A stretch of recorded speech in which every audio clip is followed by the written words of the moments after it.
We want to get back to that breaking news of an update from Pentagon leaders right now about the military action in Iran and throughout the Middle East. Let's go ahead and listen in. And the 158th Fighter Wing, they were mobilized for Operation Absolute Resolve and then were tasked to take their F-35As across the Atlantic instead of going home to be prepared to support this operation. The same is with our Air National Guard and Air Force Reserve Command tanker and mobility forces, who stepped right out of their civilian jobs to deploy and to protect the region.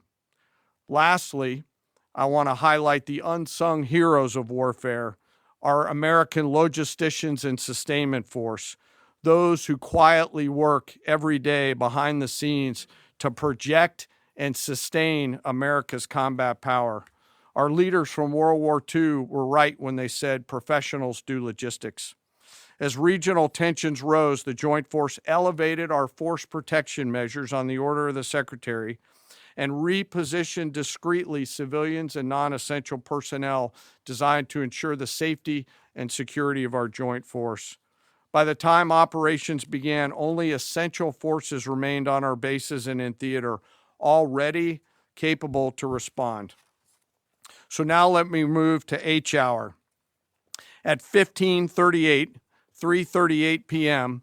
on Friday, February 27th, the United States Central Command, through the Secretary of War, received the final go order from President Trump. The president directed, and I quote, "Operation Epic Fury is approved. No aborts. Good luck," close quote. In the region, every element of the Joint Force made their final preparations. Air defense batteries readied themselves, checking their systems to respond to Iranian attacks. Pilots and crews rehearsed their strike packages for the final time.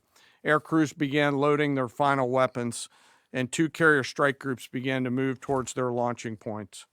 Across the globe, our operations centers came alive in Tampa, Florida, here at the Pentagon, and of course forward in the Central Command AOR. As always, operational security was paramount as we sought to maintain and sustain the element of surprise. This operation was highly classified so that at H hour, the enemy would see one thing: speed, surprise, and violence of action. The first movers were U.S. Cybercom and U.S. Spacecom, layering non-kinetic effects, disrupting and degrading and blinding Iran's ability to see, communicate, and respond.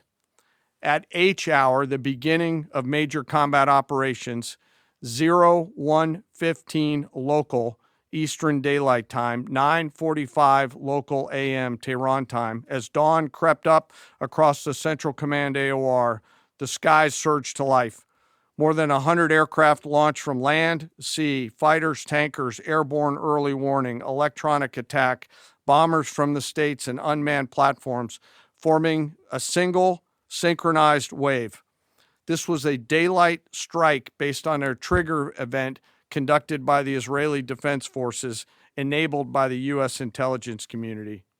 The first shooters at sea were Tomahawks unleashed by the United States Navy, closed in on Iranian naval forces, and began to conduct strikes across the southern flank in Iran. On the ground, forces fired precision standoff weapons, measured, deliberate, precise, and lethal. This was a massive, overwhelming attack across all domains of warfare, striking more than 1,000 targets in the first 24 hours. We are now roughly 57 hours into the operation. In the initial phase, CENTCOM's focus was systematic targeting of Iranians' command and control infrastructure, naval forces, ballistic missile sites, and intelligence infrastructure designed to daze and confuse them. Coordinated space and cyber operations effectively disrupted communications and sensor networks across the area of responsibility, leaving the adversary without the ability to see, coordinate, or respond effectively. The combined impact of these strikes, swift, precise, and overwhelming, has resulted in the establishment of local air superiority. This air superiority will not only enhance the protection of our forces, but also allow them to continue the work over Iran. Over the course of the last 2 days, the Joint Force has launched hundreds of missions from land and sea and delivered tens of thousands of pieces of ordnance. The effort continues to scale.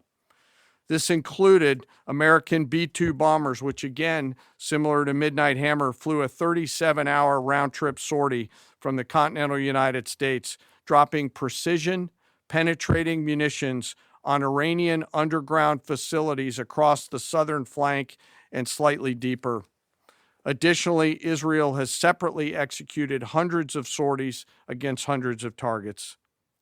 Beyond Air Force and Navy aircraft strike packages, coordinated salvos of precision standoff weapons from across the region have neutralized hundreds of pre-planned targets.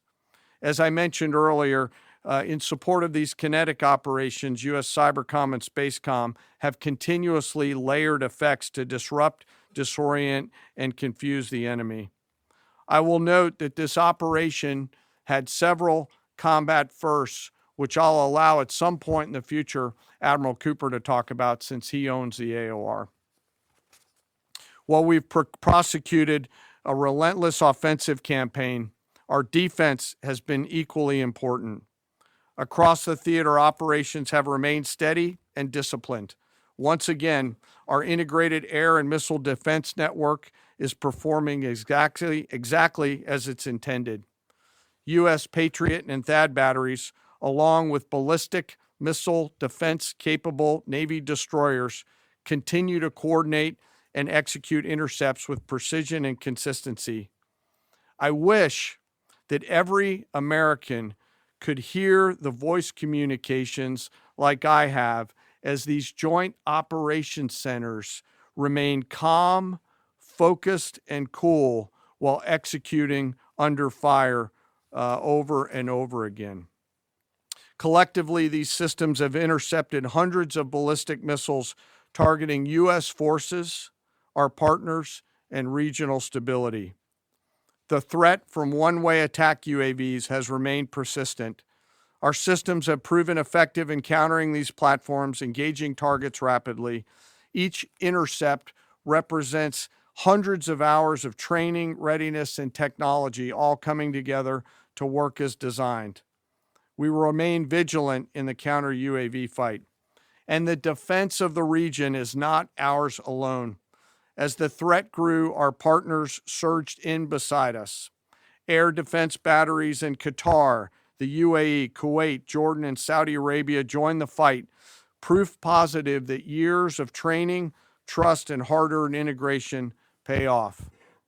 I am aware of the loss of 3 U.S. Air Force F-15Es overnight in the region.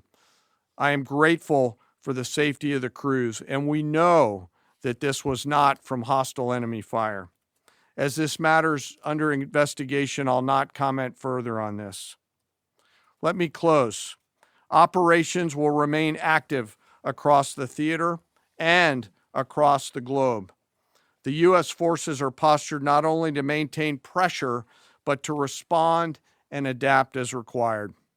Operation Epic Fury stands as a reminder of what the United States military uniquely delivers: the ability to project power on a global scale with speed, surprise, precision, and overwhelming force when and where our nation requires it. What we've demonstrated over the past several days reflects years of investment in readiness, joint integration, and professionalism of the joint force. As major combat operations continue across CENTCOM, we remain engaged globally. America's joint force retains the credibility, capacity, and flexibility to respond to any contingency anywhere in the world at any time. To those who would test our resolve or threaten the United States, our allies, or our interests, understand clearly we can reach you, we can sustain the fight, and we can scale the fight, and we will prevail. To the American people, your joint force remains steady, frosty, calm, and focused. Your service members are trained, disciplined, and determined. We understand the risks of this mission and the weight of the responsibility that we carry. We also recognize that our families also shoulder the burden at home. You are a part of this too. I am proud today, as I am every day, to stand as a member of America's joint force. There is no mission too complex, no distance too great, and no adversary too determined for the men and women who wear our nation's uniform. We mourn our fallen, we honor their families, and we continue our mission with focus, unity, and strength. And now I'm happy to take any questions. Thank you, Mr. Chairman. Right here. Go ahead. Thank you for your time. What percentage of Iranian long-range... You've been listening there to leaders at the Pentagon provide an update, more details on this weekend's strikes in Iran, what the U.S. government is calling Operation Epic Fury there. Yeah, we do want to get over to Joe St. George out of Washington, D.C. The Pentagon leader saying that we are about 57 hours into this operation now, Joe. Talking about, I think one of the big questions is how long does this last? What kind of insight can you give us?